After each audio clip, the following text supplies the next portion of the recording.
يا أيها الذين آمنوا إن جاءكم فاسق بنبأ فتبينوا أن تصيبوا قوما بجهالة فتصبحوا على ما فعلتم نادمين. بسم اللہ الرحمن الرحیم۔ پہلے حضرت مصنف نے جمہور کا موقف یہ بیان فرمایا ہے کہ صحت کے اعتبار سے صحیح بخاری کو ترجیح ہے باقی تمام کتب احادیث پر۔ پھر اس پر جو امام ابو علی نیسابوری رحمۃ اللہ علیہ نے فرمایا ہے اس کی توجیح کی ہے، اس کی توجیح اور اس کا مفہوم بیان کیا ہے، اور کوشش کی ہے کہ دونوں جمہور کے اور امام ابو علی نیسابوری کے قول میں کوئی تفاوت نہ رہے۔ انہیں میں ایک یہ پہلو بھی تھا کہ افضل کا صیغہ جو ہے وہ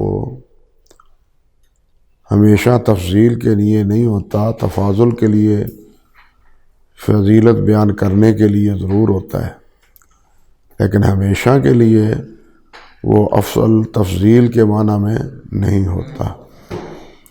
دیکھیے نا، اور اس کی آگے پہلے بھی میں کچھ مثالیں بیان کر چکا ہوں۔ حدیث شریف میں آتا ہے نا، نبی علیہ السلام نے ارشاد فرمایا کہ جو آدمی صبح و شام یہ کہہ لیتا ہے سبحان اللہ و بحمدہ 100 مرتبہ صبح اور 100 مرتبہ شام، تو پھر کیا ہے کہ قیامت کے دن اس سے افضل اور کوئی چیز عمل پیش نہیں کرے گا سوائے اس کے کہ کوئی اور بھی یہی عمل سر انجام دے۔ وہاں الفاظ ہیں نا، من قال ہینا یصبح و ہینا یمسی سبحان اللہ و بحمدہ 100 مرہ لم یات احد یوم احد لم یات احد قوم یوم القیامہ بافضل ما جاء به، بافضل ما جاء به۔ یہاں بھی یہ معنی افضل تفضیل کے معنی میں نہیں کیا جاتا، اس کی بہت بڑی فضیلت بیان کرنے کے معنی میں ہی ہے۔ ورنہ حدیث شریف میں آپ کو معلوم ہے کہ نبی علیہ السلام نے فرمایا ہے کہ افضل الذکر لا الہ الا اللہ۔ یہ بھی تو آپ نے ہی فرمایا نا، افضل الذکر لا الہ الا اللہ۔ تو یہاں افضل کے معنی پھر یہی کرنا پڑیں گے نا، دونوں کے توفیق کے لیے، تطبیق کے لیے، کہ یہاں اس روایت میں افضل سے مراد کیا ہے؟ بہت زیادہ فضیلت بیان کرنا مطلوب مقصود ہے۔ اللہ اکبر کبیرہ۔ یہ اپنی جگہ ایک بات ہے، صرف اشارہ کرتا ہوں کہ سبحان اللہ و بحمدہ یا سبحان اللہ والحمدللہ ولا الہ الا اللہ واللہ اکبر، یہ تسبیح تحمید افضل ہے یا لا الہ الا اللہ افضل ہے؟ تسبیح و تحمید افضل ہے یا لا الہ الا اللہ افضل ہے؟ یہ علماء کے مابین ایک نزاعی مسئلہ ہے۔ بعض نے تو یہ کہا ہے کہ تسبیح اور تحمید دونوں میں لا الہ الا اللہ کا مفہوم پایا جاتا ہے، کیونکہ سبحان میں اللہ سبحانہ و تعالیٰ کی ان صفات کی نفی ہے جو اللہ سبحانہ و تعالیٰ کے شایان شان نہیں ہیں، اور حمد میں اللہ سبحانہ و تعالیٰ کی ان تمام اوصاف حسنہ کا شکر ہے یا تعریف ہے جو اللہ ذوالجلال کی شایان شان ہے۔ اور لا الہ الا اللہ اس کا بھی بالآخر یہی مفہوم ہے کہ کوئی الہ نہیں، کوئی معبود نہیں، کوئی حاجت روا، کوئی مشکل کشا نہیں. یعنی یہاں اگر نفی اور اثبات ہے تو لا الہ الا اللہ میں بھی نفی اور اثبات ہے. لیکن قرطبی نے ایک بڑی عجیب بات کہی ہے. وہ کہتے ہیں کہ سبحان اللہ و بحمدہ کہتا رہے، لیکن جب تک وہ لا الہ الا اللہ نہیں کہے گا وہ مسلمان شمار نہیں ہوگا. ہاں، سبحان اللہ و بحمدہ کوئی پڑھتا رہے، لیکن جب تک لا الہ الا اللہ محمد رسول اللہ نہیں کہے گا اس وقت تک پھر کیا ہے؟ مسلمان. یا ایک مسئلہ پھر اور ہے.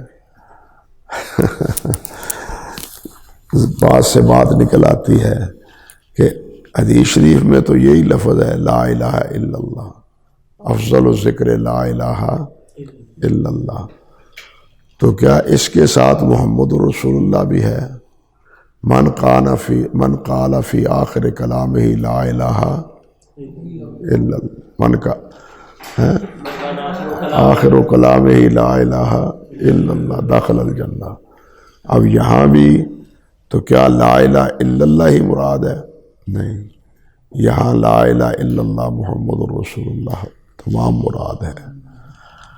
لا الہ الا اللہ یہ بالکل اسی طرح کا اختلاف ہے جس طرح کا بسم اللہ اور بسم اللہ الرحمن الرحیم کا اختلاف ہے.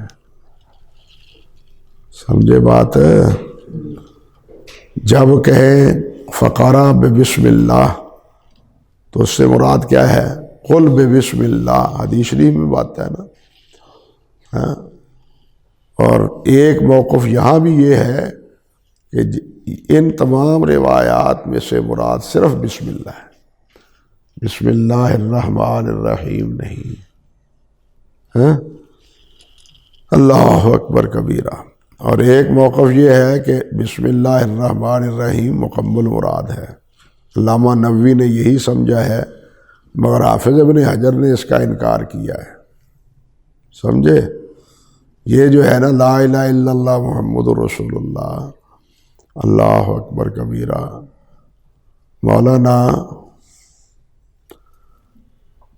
مولانا کیا تھے یہاں یمن سے آئے ہوئے نواب صاحب رحمۃ اللہ علیہ، قاضی حسین بن محسن انصاری، شیخ حسین بن محسن انصاری رحمۃ اللہ علیہ. ان کا فتاویٰ ہے اور تقریباً 20-21 اوراق میں ایک جلد میں ان کا فتاویٰ چھپا ہے، صرف ایک ہی جلد میں، باقی آگے نہیں چھپا. اس میں انہوں نے بڑی زوردار بحث کی ہے یہی کہ اس میں مراد لا الہ الا اللہ محمد رسول اللہ ہے. لا الہ الا اللہ محمد رسول اللہ ہے. اللہ اکبر کبیرہ. اور ہمارے حضرت محدث دیانوی رحمۃ اللہ علیہ نے یہ عون المعبود کی 4تھی جلد جو ہے ابو داود کی، وہاں جو اذکار کے باب آئے ہیں ان کے تحت بسم اللہ کا ذکر آیا ہے. تو انہوں نے بھی یہی کہا ہے کہ بسم اللہ الرحمن الرحیم پڑھنا چاہیے. یہ اختلاف 2 آراء میں نے آپ سے ذکر کی ہیں. وہ کہتے ہیں کہ اگر بسم اللہ ہو تو فقل بسم اللہ، بسم اللہ، بسم اللہ نہ کہتے بسملہ، بسملہ کہتے، حوقلہ، بسملہ. سمجھے یا نہیں؟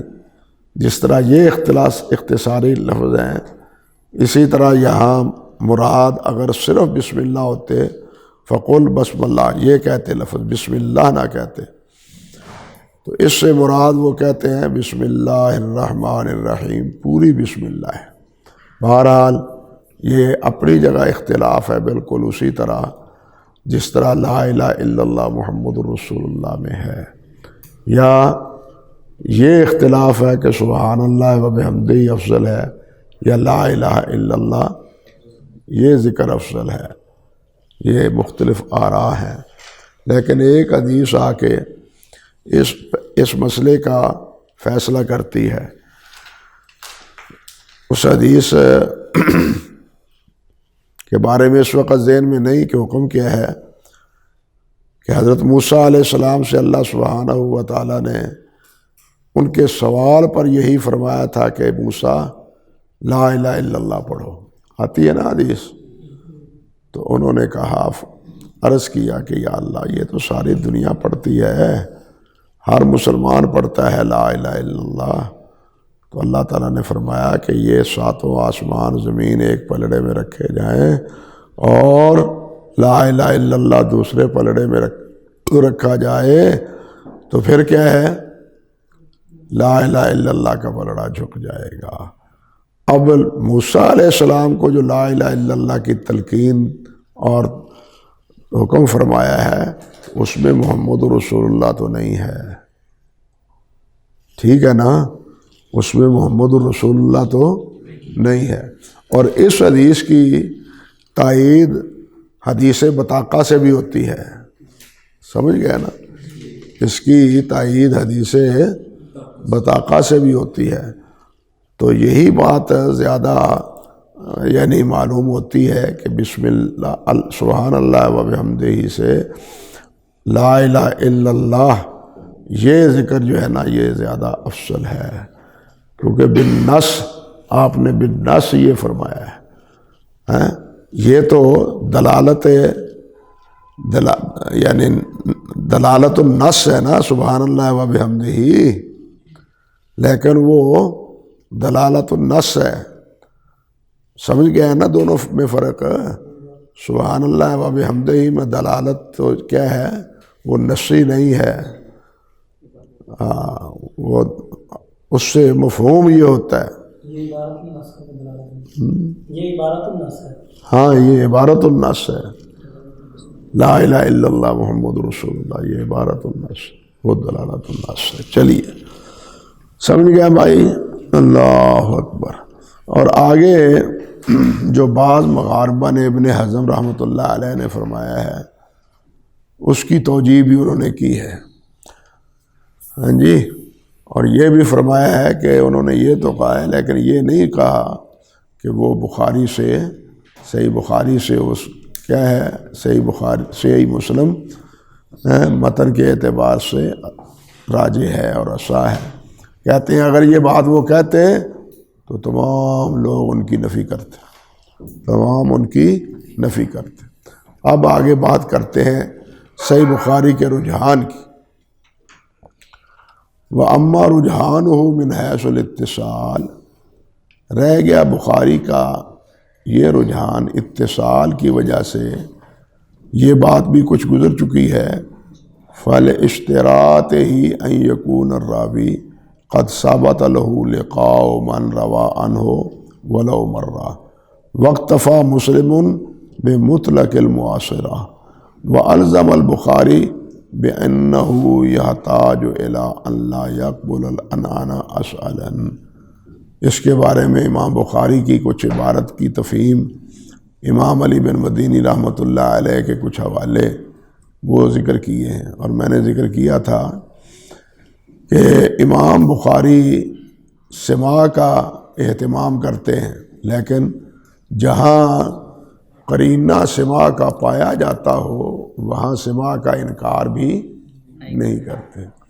اسی طرح امام مسلم رحمۃ اللہ علیہ معاشرت کی کیا ہے روایت قبول کرتے ہیں، لیکن بسا اوقات وہ قرینے ہی کی بنا پر سماع کا انکار بھی کرتے، سماع کا انکار بھی کرتے۔ مثال کے طور پر ایک روایت ہے ترمذی، ابو داود، احمد، بہقی وغیرہ میں، حدثنا یعنی حدیث من طریق محمد ابن علی ابن عبداللہ ابن عباس عن جدہ، یہ حدیث ہے محمد بن علی بن عبداللہ بن عباس عن جدہ، یعنی محمد حضرت عبداللہ بن عباس سے اپنے دادا سے روایت کرتے ہیں۔ یہ روایت ہے ترمذی میں، مسند امام احمد میں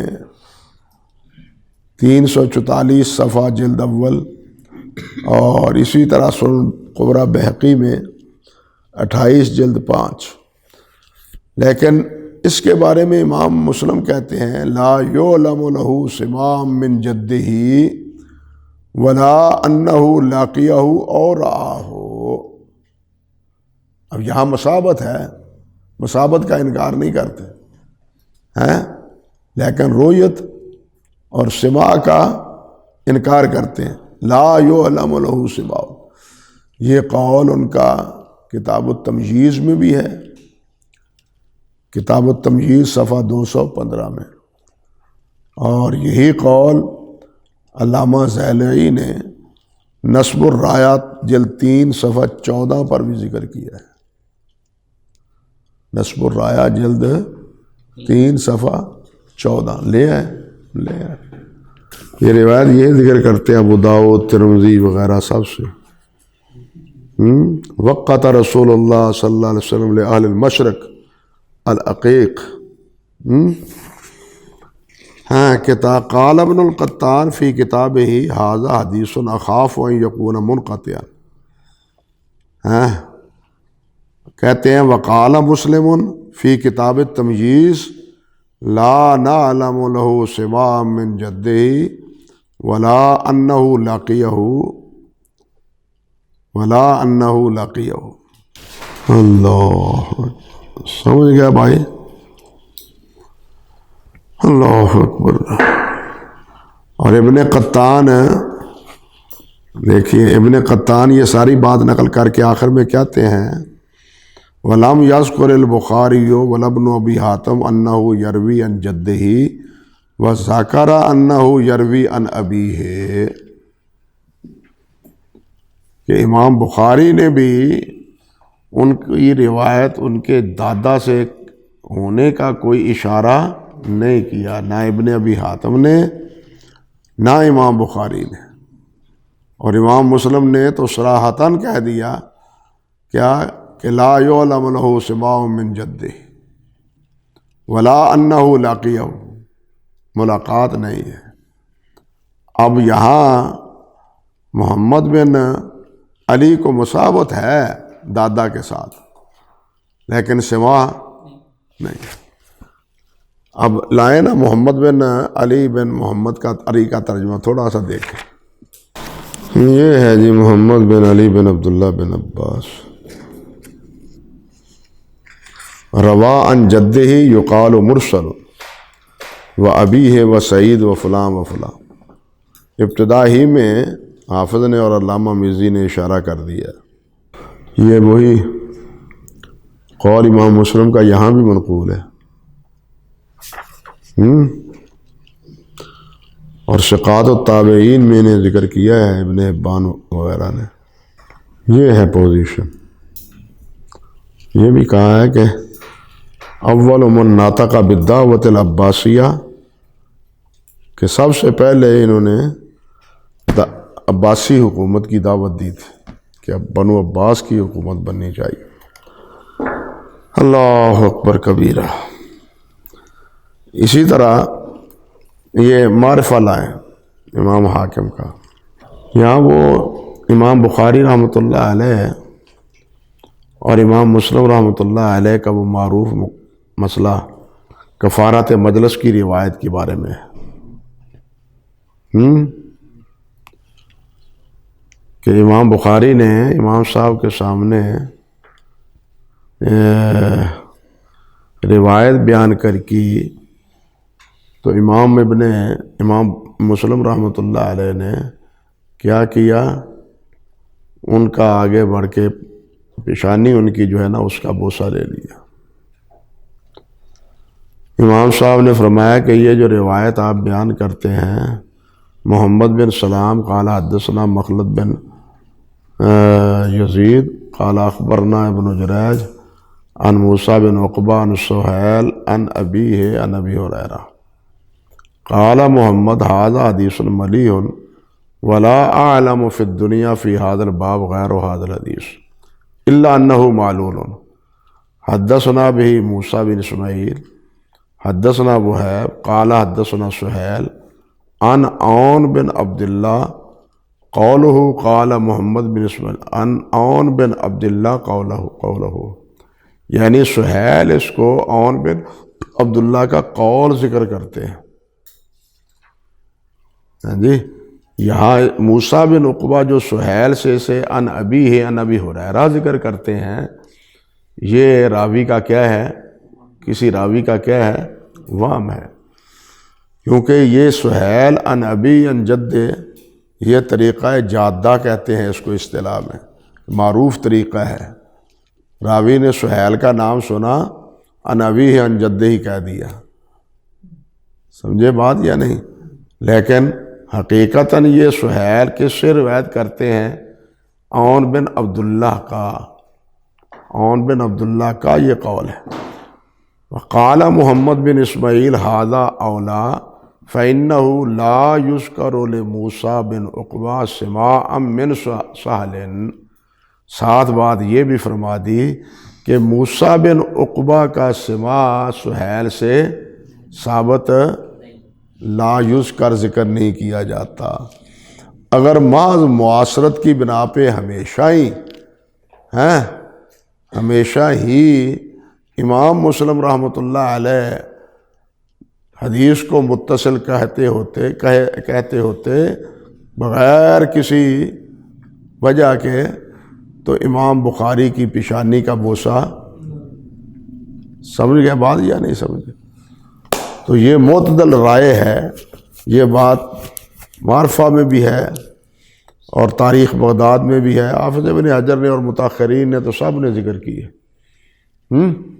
لیکن پہلا ماخذ اس کا جو ہے نا حاکم کی یہی معرفت علوم الحدیث ہے. پھر اس کے بعد خطیب بغدادی، اور خطیب بغدادی کا یہ صفحہ ہے 2 صفحہ 28-29. سمجھ گئے بات میری اللہ والو؟ آپ دیکھیے امام علی بن مدینی کی بھی ایک عبارت سنیے. قال ابن المدینی الحسن قد سمع من سامورہ لأنه كان في عهد عثمان ابن 14 ومات سامورہ في عهد زیاد. اب یہاں قرینے کی بنیاد پر وہ جیسے امام بخاری نے کیا تھا، عنب بن قیس کی حضرت عائشہ سے روایت کے حوالے سے، یاد آیا نا؟ یہاں حسن بصری عن سامورہ کا سماع ہے یا نہیں، اس بارے میں بھی اختلاف ہے. اختلاف مشہور ہے کہ حسن کا بعض کہتے ہیں صرف حدیث عقیقہ سنی ہے، بعض کہتے ہیں نہیں مطلقاً سماع ہے، بعض کہتے ہیں کہ سماع نہیں ہے. یہ 3 آراء ہیں. تو علی بن مدینی فرماتے ہیں، اور تقریباً یہی رائے امام بخاری کی ہے، وہ فرماتے ہیں کہ قد سمع من سامورہ لأنه كان في عهد عثمان ابن 10 شهرا وأشهر،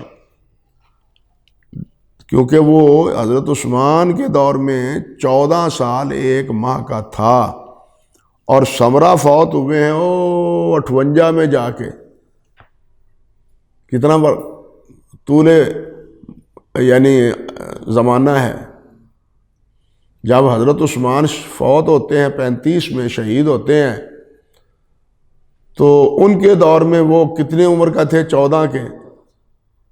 تو یہ تو اس وقت پھر سمرہ کی وفات کے وقت 40 سال کے، تقریباً 35-40 سال کے تو ہوئے نا. یہ طول یعنی مدت جو ہے، یہ ایک قرینہ ہے کہ وہ ان سے ملے ہوں گے، سماع کیا ہوگا. تو علی بن مدینی رحمۃ اللہ علیہ اور امام بخاری کے بارے میں یہ جو قول معروف ہے، اور حافظ بھی ذکر کرتے ہیں اور سب ذکر کرتے ہیں، بلا شبہ یہ بات درست ہے. لیکن اس کے یہ معنی نہیں ہے کہ وہ کسی قرینے کا کوئی ملحوظ نہیں رکھتے. امام مسلم رحمۃ اللہ علیہ نے بھی جو کچھ کیا ہے کس میں، مقدمہ مسلم میں، تو اس کے یہ معنی قطعاً نہیں ہے کہ وہ ہر جگہ معاصرت کی بنا پر سماع تسلیم کیے جا رہے ہیں. یہ بات بڑی دقیق سی ہے، لیکن اس پر غور کرنا چاہیے،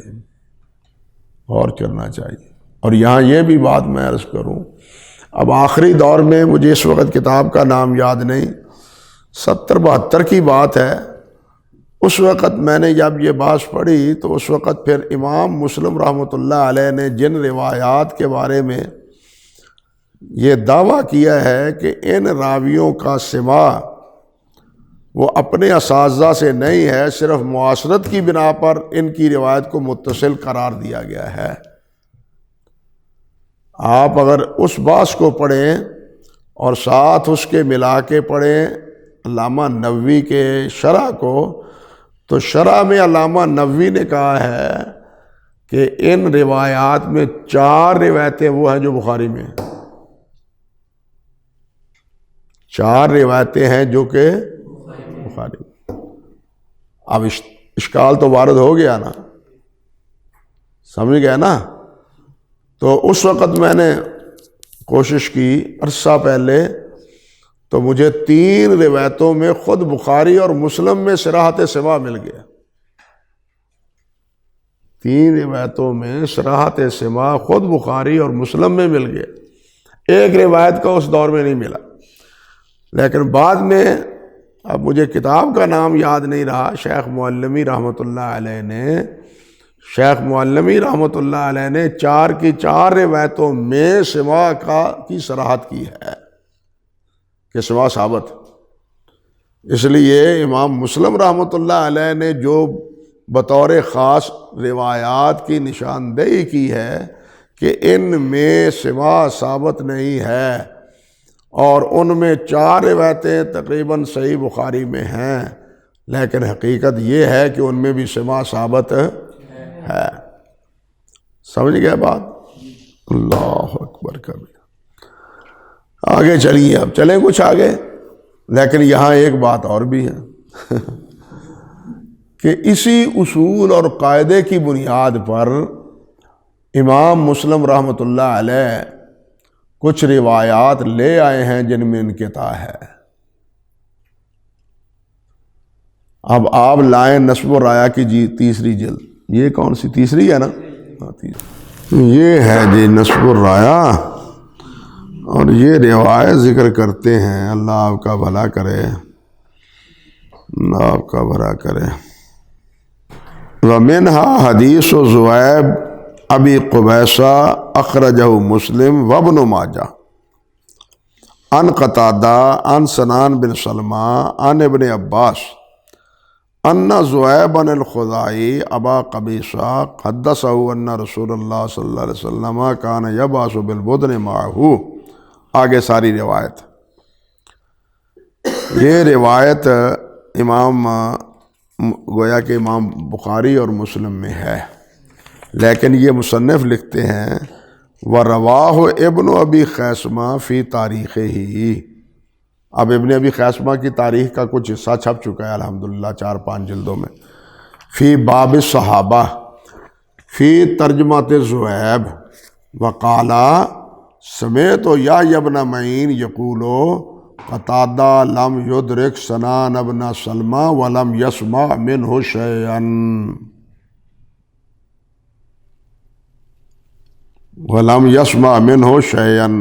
والحدیث معنعن فی مسلم وابن ماجہ الا ان مسلما ذکر له شواہد، الا ان مسلما ذکر له شواہد ولم یسمہ فیہا زُوَیبا بل قال رجلا عن رجل، یہ کہا۔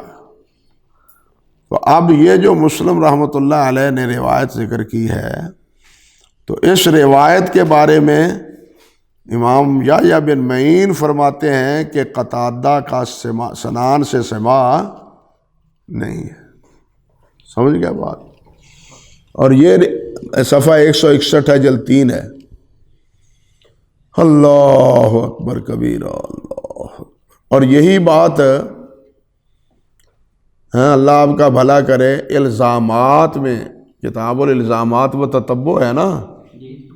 نہیں ہے، اس میں نشاندہی کر رہا ہوں کہ امام دارقطنی نے بھی اس کتاب میں مسلم کے حوالے سے اس روایت کو معلول قرار دیا اسی وجہ سے۔